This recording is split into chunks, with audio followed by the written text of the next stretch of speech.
Hello and welcome back. I'm Shayna Cersei. Thank you for joining me. I'm so excited to paint with you today. We are going to be heading back to the UK for this series and going to Kensington Palace, into Kensington Palace Gardens, where I took this lovely photo. I'll put up my inspiration photo of this beautiful archway on this bright and sunny day. We are going to get into painting these beautiful highlights and shadows and create a wonderful piece. If you're enjoying this channel, please like, subscribe, and leave a comment. I love to hear from you, but let's get into supplies. I'll be working on Canson XL paper today, 140-pound cold press, and I'll be using my silver black velvet brushes. I have a size 8 that I've added to my collection with a really great fine point on it, and this is going to help me create lots of that texture in the foliage area. But I really love this silver black velvet, and the size 12 has been my go-to, but now I've added a little brother to the collection, and I'm really excited about it.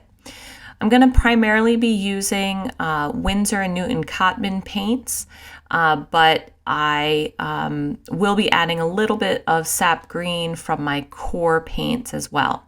So we're going to start with Cobalt Blue, and we're going to use this to paint in the sky in the background, in the archway there. I'm going to put up the inspiration photo that I used to paint this painting. I'll put it up here in the corner so you can see, and you can also see my first attempt at this painting on the right here.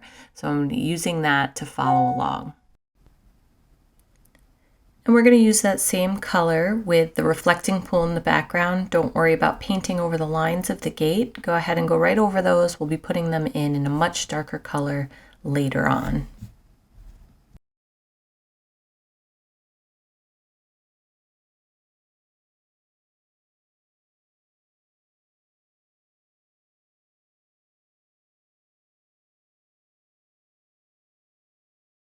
All right, next we're going to mix up our lightest color green, and I'm using sap green, and I'm going to use a little cadmium yellow. Basically a 50-50 mix of that. I want a very bright green color, and I'm going to be applying that to, do you see the two archway areas that have the brightest green color? So those are going to be my highlights, the lightest or brightest areas of the lightest parts of the arch. And as you're adding in this color, you're just going to be bouncing back and forth, creating texture that is going to simulate the texture of leaves or foliage above. So don't be too careful with it. Move your brush back and forth. You can see I'm using all different sides of the tip of my brush and the belly of my brush to create that texture. And I'm going to let more paint drop into some areas than others, and that's going to give me highlights and shadows even in this brightest layer. So I'm going to speed this up a little bit, and you can follow along, but we're going to get through this layer and then move on to our darker green color.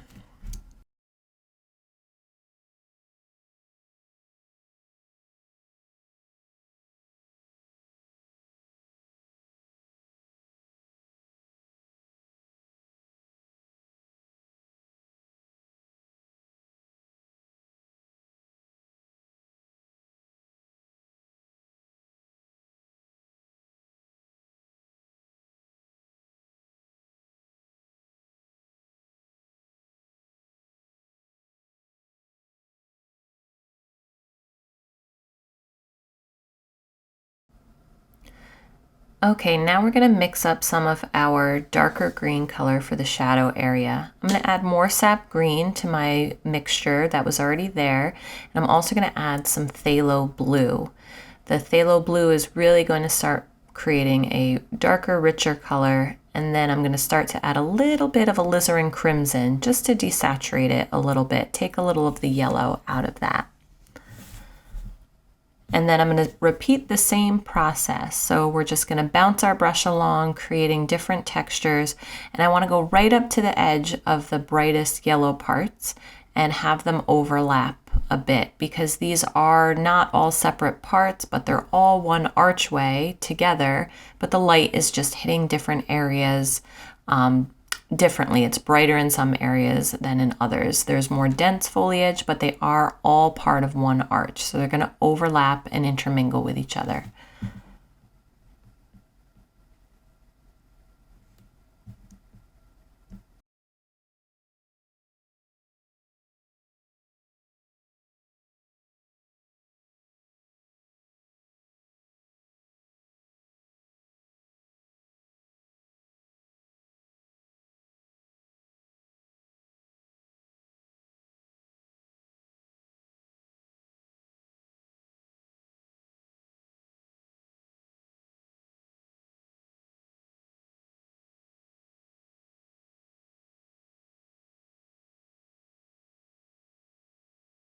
Time for a little more saturated color, and again I'm just going to pounce my way across this, adding another layer on top.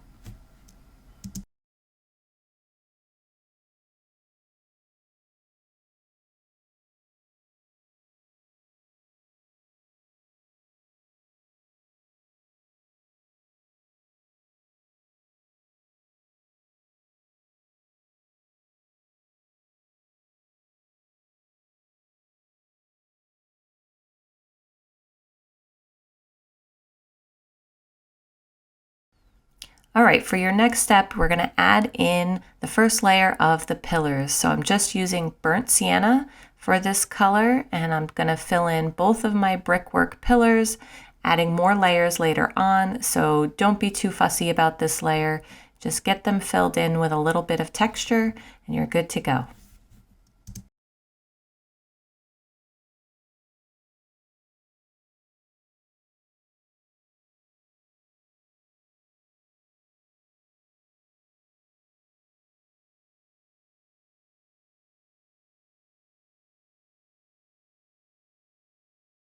Once the pillars are in, we're going to give a little attention to our background and put our hedgerow along the back area. And then we have that little tree sticking up as well, so we can't forget that. And the little triangle of lawn right next to the reflecting pool. So I'm just using this darker mixture of green for the hedgerow. I'm going to use that for the tree as well, and then also use a little bit more cadmium yellow for a lighter green mix in the lawn area on the side.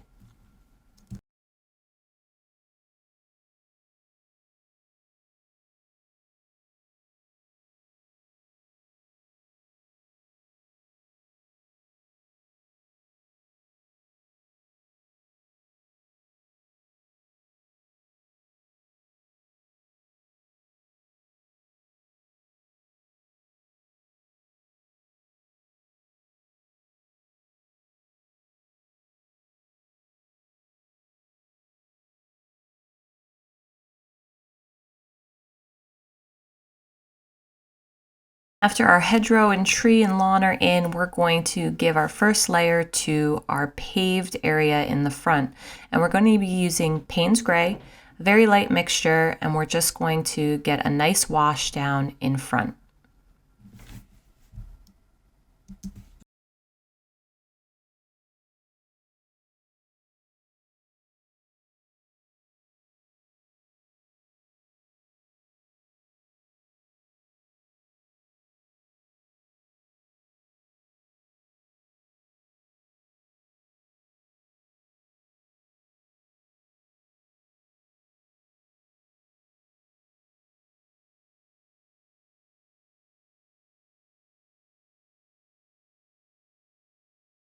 Once the wash of your pavement is in, you can go back with a kitchen towel and just pull up a few areas where the dappled light is coming through.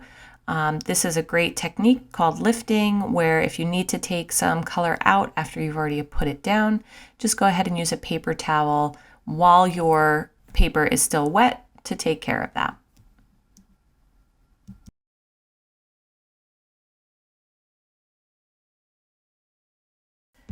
All right, here we go. This is where it's going to start to get a little interesting. We're going to start adding in another layer to all of our arch areas. So a slightly darker shade of our green. So if you're in the light area, you're doing a lighter green, but it has to be darker than the one that's already down there. And just adding in those dots and dabs once again to create that texture of the foliage, letting some of that lightest yellow green shine through. And you're going to do this also with the top area in the brightest area there. And then lastly, we're going to go back into that archway where it's very shadowed and add even richer, darker colors to start bringing down the tone of the overall piece. And this is where it starts to come together a little bit more and starts to really feel like light and shadow. Up until this point, this is kind of the 2/3 of the way through the painting where we're not quite sure if it's going to work out and it looks a little ugly, but you just have to trust the process. You will get there. Keep adding your layers. So let's get into that even darker, richer layer. Again, phthalo blue, sap green, and a little Payne's gray can really start to enrich that area, and you can even add in a little bit of alizarin crimson to desaturate some of those colors if you need to.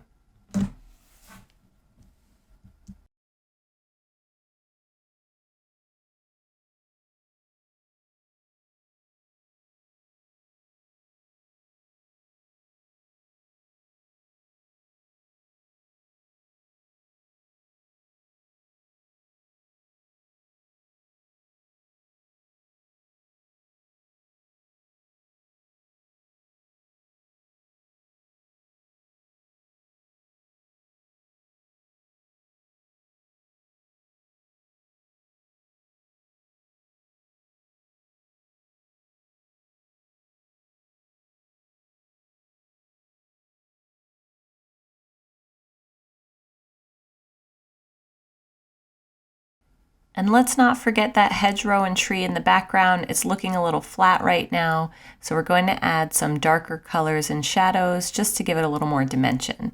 So go ahead and add that as well.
Time to get back into those pillars and bring them in line with the other colors and the shadows. So we need to add another darker layer. I'm using burnt sienna mixed in with some Payne's gray. Also, if you have something like a burnt umber or a raw umber, that would be useful as well. But you can just use the burnt sienna you already have and add in a little black or Payne's gray to darken the color.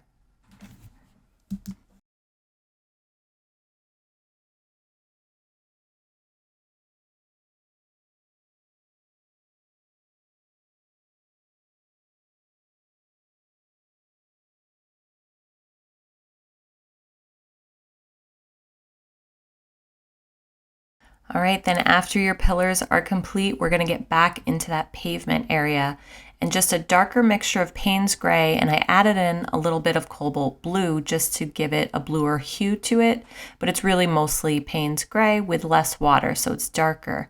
And you can see I'm just gonna pounce my brush back and forth across that area, leaving some of the white spots to shine through, and that is helping us create that dappled effect where we see light coming through the archway and hitting the ground on the left-hand side.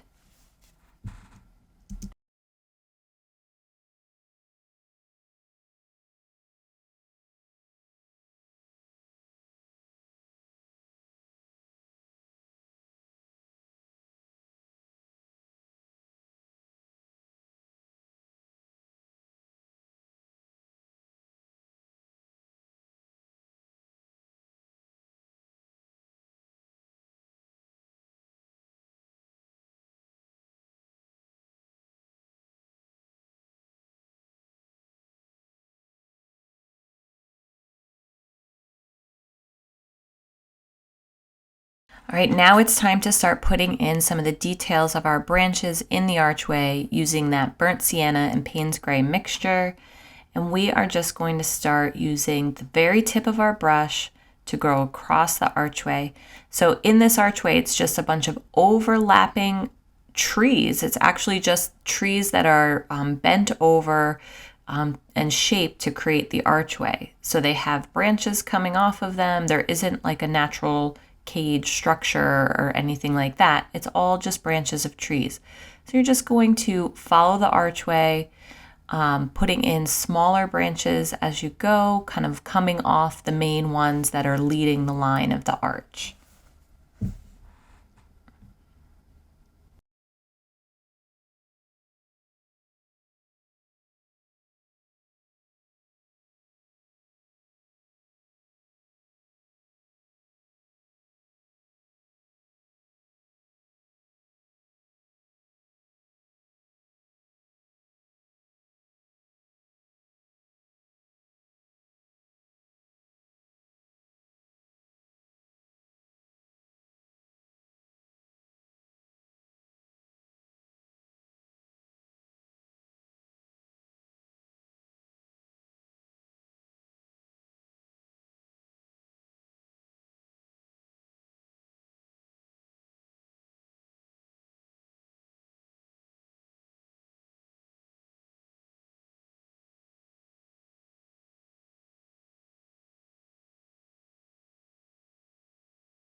All right, I'm gonna also use some of this same mixture to give another layer to my pillars. They were just a little too bright for me and weren't really blending into that shadowed area.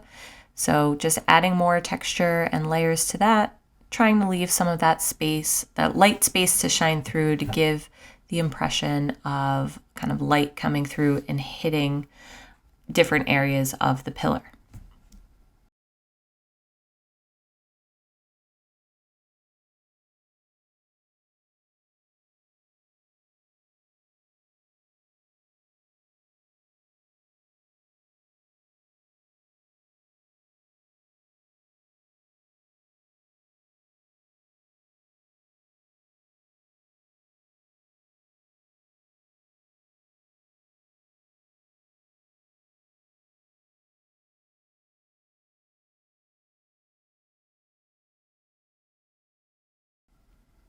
All right, it's time to put on our gate, and this really starts to create the finished product.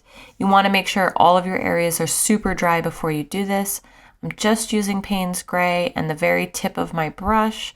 I'm going to trace the outline of the main parts of the gate. Now, the gate in the photo and the actual gate in real life is very intricate and detailed. But as the artist, I can choose what I'm going to include and what I'm not going to include. So I just drew in the main rectangular shape, these two round circles, which were a big part or a main element of the gate, and then the center line and like the latch in the middle. I'm also going to add bars, but I didn't draw them all in with pencil. I'm just going to do those by hand as I paint them in, but the bars that go down and across, and then one in the middle.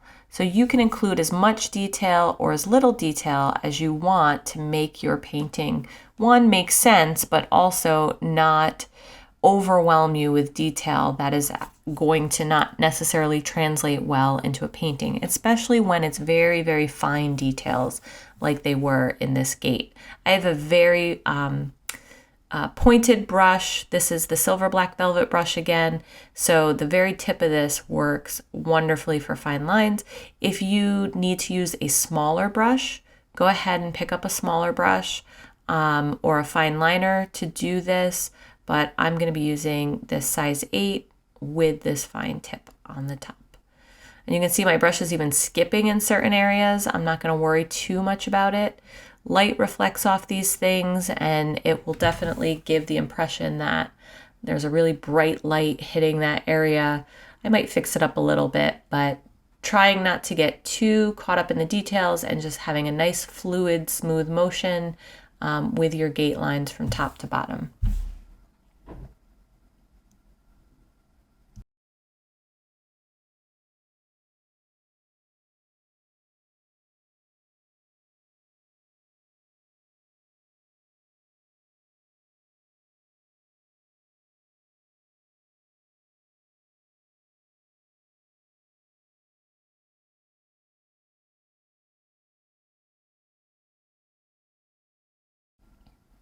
I'm going to try to fix them up a little bit, but again, sometimes you make it worse than actually fix it. And then I'm going to add just a little darker value to the concrete area or our paved area and just blend that out for one last layer in this section.